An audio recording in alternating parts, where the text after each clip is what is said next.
Hey everybody, this is Dream, and today we have a 10-game Major League Baseball slate. Before I get started, can you guys smash that like and subscribe button? It really does help the channel a lot. I really do appreciate it. Make sure to check out the links in the description for Discord, uh, because I do post the write-ups in there now. So make sure to check that out. With that said, let's look at this slate. First, we're going to look at the weather.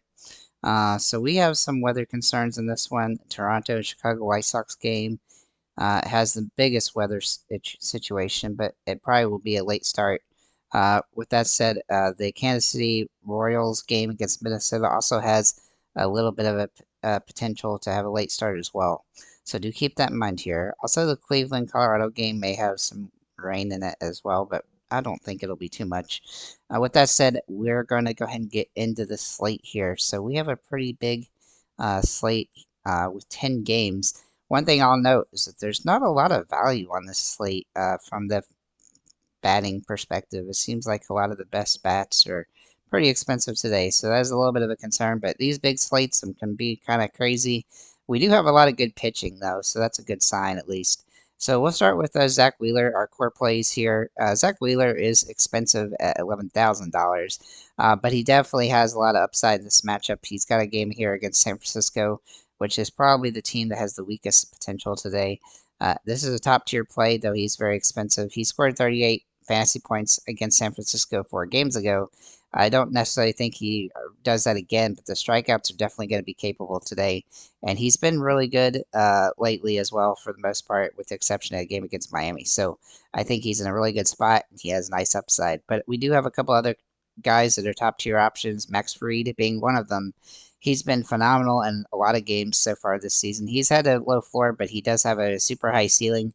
He's got as high a ceiling as anybody, and if his strikeout stuff is on, then he's going to be a very good play on the slate because he's underpriced for that potential. With the K rate being around 6 to 7 strikeouts in this game, that's definitely going to give him some upside. Washington is one of the worst teams on the slate, so this is a good situation for him.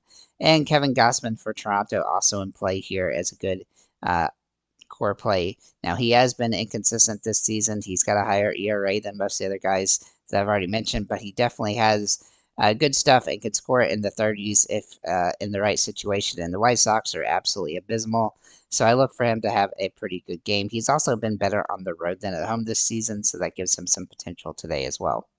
Then we're going to look at some GPP plays here. So we'll start with Peralta from Milwaukee. Now he's facing the Cubs, and the Cubs have been really boom or bust so far this season in most games. He didn't do particularly great against them the last time he pitched against them, but I do think he's got some upside with the strikeout potential today, so he's definitely worth a look from that perspective. I also like Cole Ragans for Kansas City, as he's got a very favorable matchup against Minnesota. He's also been pitching very well, and his prices come up as a result. But I do think that there's a couple of guys on Minnesota that can do some things, and he does have some. But he's had some really good games with the strikeouts. He's just a little bit more inconsistent from that perspective. Then we'll look at Luzardo for Miami. Now, he does have a tougher matchup here against San Diego, but he does draw good metrics for this game, and he has good strikeout potential here. One of the better strikeout potentials actually on the slate, so I just worry about a couple earned runs there too. I think Tatis Jr. looks really solid today, so do keep that in mind. And then I've got a couple extreme GPP plays that are kind of borderline. So Cortez for the Yankees, he is facing the Angels offense, which has been somewhat abysmal lately, but they do have a couple bats that have been doing pretty well. So he's not a must play, but he definitely has that strikeout upside. I do think he's a very boomer best play today. Looking at Castillo for Seattle, he's got a very difficult matchup here against Houston. But he's had some good games against good teams so far this season, so it's not like he can't do it. Yeah, he had a great game against Atlanta a couple games ago and Texas, so I think he's definitely somebody that's capable here, but the K rate has been really inconsistent, and so that's definitely a dangerous situation. And then Walden for San Diego against Miami. Now, he has not been super good this season, and he's had some decent games, though, but he definitely carries a decent enough upside that he has some potential in this one against Miami, who's one of the worst offenses right now in baseball. The strikeout upside here is a little bit risky, but he's had 3 straight games with over 6 strikeouts. So if he can continue that, even if he gives up a couple earned runs, it won't be terrible. He has been giving up a lot of home runs this season, but if he gives up a couple earned runs, he can still score enough fantasy points to make himself worthwhile on the slate and help you pay down or pay up at other positions. So I do think he's a viable option here. And then then one Hail Mary play is just Hunter Brown for Houston against Seattle. I don't really like him, but he definitely has a little bit of upside if he can get more than 6 strikeouts in that game. So do keep that in mind. Let's go ahead and get into our catchers here. We have a very interesting slate for for these positions. So looking at catcher, our top overall option is David Fry for Cleveland. Now he does can play. He can play in outfield. He's very expensive today, but in yesterday's game, he looked really good. He managed 9 fantasy points. If he could sneak a home run, that would definitely boost him. But he's been hitting the ball extremely well this season, so he does look really solid right here with his price notwithstanding. But another good option here is Bo Naylor for Cleveland as well. Now, he's been inconsistent this season, but he did have a decent game yesterday with 8 fantasy points, and he's nice and cheap at $3,900. It's actually hard to find a lot of sub $4,000 plays on the slate, but he is one of them. And you could also put David Fry in the outfield if you wanted from a fantasy perspective, so that is helpful. But I also like Danny Jansen for Toronto, as the metrics here for a home run are really solid. I think he has nice upside in this game, and he has some potential, though Toronto is a pretty good team to stack as well. So I'll get to that in the stacks. And then whichever catcher starts for Atlanta will have some upside today. Most likely it's going to be Sean Murphy. At least it looks like, as he managed 5 fantasy points yesterday, which isn't great, but it's better than 0. He also does have good metrics for this matchup against Irvin, so I do think he's a viable option. If Travis d'Arnaud was to start, his metrics also look decent for that. So let's go ahead and look at first base here.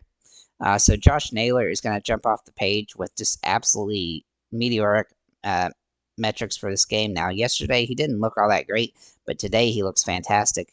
And I do think he is one of the guys I think has a lot of home run upside, though he is very expensive at $5,600. And this position is stacked today. Matt Olson also looks fantastic here, though he has struggled this season, and so does Bryce Harper, who's the most expensive player at this position today, as they all have a lot of home run upside on the slate. But we do have a value play that we can look at, and that is Nate Lowe at $4,200 for Texas. The metrics here for him are pretty solid. He has home run potential today, and even though he hasn't been particularly great, he doesn't need a ton of fantasy points to pay off at $4,200. But you could also consider Pasquanto for Kansas City and Vlad Jr. There's just a lot of expensive options at this position. So whichever team you stack is probably where you want to go with the first baseman here for the most part, at least if you're stacking those particular teams. Looking at second base, this is a very interesting position too, as well, as we have just really only 4 expensive options, and they're the top 4 guys here. Jimenez is the top overall play, and his metrics really do jump off the charts today. He didn't have a great game yesterday, but he didn't look all that great yesterday, so I do think that today he looks a lot better. But Marcus Semien for Texas also looks really good with a lot of home run potential. He's been hitting the ball pretty inconsistent, though, so he is a risky play. Jose Altuve, the metrics are not particularly great for him today, but they still project well when it comes to just getting some hits. So I think he's a viable option as a kind of a contrarian option. And then Ozzy Albies, who has struggled since he's been back from injury, but he is starting to hit the ball better the last few games, so I think he has some nice upside here as well. There really isn't much to like in the value options outside of your stack. So hopefully most of your teams that you stack up have some good options for second base to help fill that in. Looking at third base, this is also a fairly expensive position. However, we do have a couple of value plays in this one. Austin Riley is back for the Braves, and hopefully he can get going for them, especially with Cunha out. Now, he didn't do much yesterday, but I do look for him to be a viable option going forward, as he does have good metrics for this particular game as well. But Ryan McMahon, his home run upside really does jump off the page today. I know he's struggled more at home than on the road, but he definitely has good home run potential on the slate. The metrics are just off the charts. Alex Bregman does come in as the value play for this position, though he has struggled throughout the season. He has been better lately. I will say, though, that the metrics are not as good today as they have been, so he's a high risk, high reward play. And then Manny Machado, I do like the metrics a lot today for him as he has home run potential. He has been a little bit inconsistent, but he is hitting the ball pretty well lately, so that gives him some potential as well. Looking at shortstops, this position definitely expensive on the top with Corey Seager. Now, Seager does have a lot of home run upside today, and he's been absolutely monstering the ball lately. He's actually priced lower than I expected. I thought he was going to be over 5,500 when I was looking. So I do like these cheaper than Bobby Witt Jr. by quite a bit. So that definitely helps. But Bobby Witt Jr. also looks good today, and he's been absolutely fantastic lately as well. So you got two really expensive options that have a lot of upside. Now, Adames does come in as a decent play today, as he has been really good against the Cubs this season, and he had a monster game yesterday. But I do think he's a little bit riskier than the top two guys. But if you need to save some money here, then Bo Bichette's the way to go, as he hasn't been particularly great throughout the early part of the season, but he is starting to hit the ball very well, and he's got some nice home run potential today. Looking at outfielders, this position actually does have a few guys that are decently priced, but my gosh, there's not a lot on this slate sub $4,000 today. But Juan Soto and Aaron Judge and Tatis Jr. all come in as the top three options at this position. But I also like Corbin Carroll a lot today, and his price has come down some at $4,400. He definitely draws good metrics for this game. He's been inconsistent, though, but he's hitting the ball a lot better than last week, and so that gives him a lot of upside here. I also like Christian Yelich, Chisholm Jr. for Miami, Jordan Alvarez, and then for another value, somewhat value play at least, Michael Harris. He looks like he has absolutely fantastic metrics today. I really do like his upside, and so him and Corbin Carroll are probably my favorite options, just from that perspective. Obviously, Aaron Judge's numbers. I should have mentioned Aaron Judge's got the highest metric numbers I've seen in a while for a batter, and so I think he's a great play, but he's going to be extremely hard to roster at $5,100. A couple other guys that we can look at is Brennan for Cleveland, as he has really good metrics for this game. This slate being in Colorado does give these guys a lot of upside, and I think Cleveland is going to be a popular stack as a result. And then Evan Carter for Texas. His metrics are really good today. I think he has some home run potential, but he is a boomer bust play right now as he's not hitting the ball very well. And then Jock Peterson as a $4,100 play. He's hit the ball well this season. He doesn't always score a ton of fantasy points, but he does have some good metrics for this game as well. So I think he's a viable option. Let's look at their sub $3,000 plays. There is not much to choose from here. But we do have one guy in Kyle Manzardo for first base at Cleveland. He has hit the ball pretty. Now, he's not likely to score a ton of fantasy points, but if you can get in the 5 to 10 range at $3,000, that helps you pay up at other positions. And then at Jared Kelenic, I do like him a lot here in the outfield for Atlanta. He's been somewhat inconsistent this season, but he does draw good metrics and he's cheap. There's just not much cheap on this slate, so it's a pretty rough slate from that perspective, unfortunately. But I do think that those guys have a lot of upside on the slate. If I was going to look at this, I think Bo Naylor comes in as a great option at catcher as a kind of a core play. I also like Harris for Atlanta, and then man, it's just to trying to like get some value in here. It's really tough today, but Nate Lowe for Texas is probably another one that I would just lock in there. Look, Josh Naylor is clearly the best first baseman, but for the slate, but he is so expensive, he's going to be hard to roster in that. Let's look at our stacks here. Excuse me. Oopsie. Let's get this over here. So we have some pretty interesting stacks today. I do like the Cleveland, Atlanta, and New York Yankees stacks overall the best. So for Cleveland, you either put Josh Naylor or Manzardo at first base, and then Jimenez, Brennan, Fry, and Bro Naylor. You can put Fry in the outfield, so you can make that work. For Atlanta, Olson, Harris, and then Albies or Kelenic, and then Riley or Murphy and Ozuna. I actually think that the best way to go here is to go with the cheaper two options with Kelenic and Murphy. That helps you pay down so you could actually fit in other players around this stack. For this Yankees, this stack's expensive with Soto, Judge, Stanton, and Verdugo, and then either Rizzo, Torres, or Wells Wells is kind of the Hail Mary option there. Looking at the next set of teams, Toronto, Colorado, Milwaukee, Arizona, Philly, and Texas. All these stacks look really solid, but they do carry a little bit of risk. Toronto, though, Vlad Jr., Jansen, Bichette, Snyder, and then either Varsho, Springer, or Vogelback. If Vogelback gets in the lineup, I would use him, but if not, then Varsho probably. For Colorado, really only 4 players I like from this team: McMahon, Bochard, Blackman, and Diaz. And you can mix in some other options around the Major League Baseball. Looking at Milwaukee, Yelich, Contreras, Adames, Bowers, and Ortiz.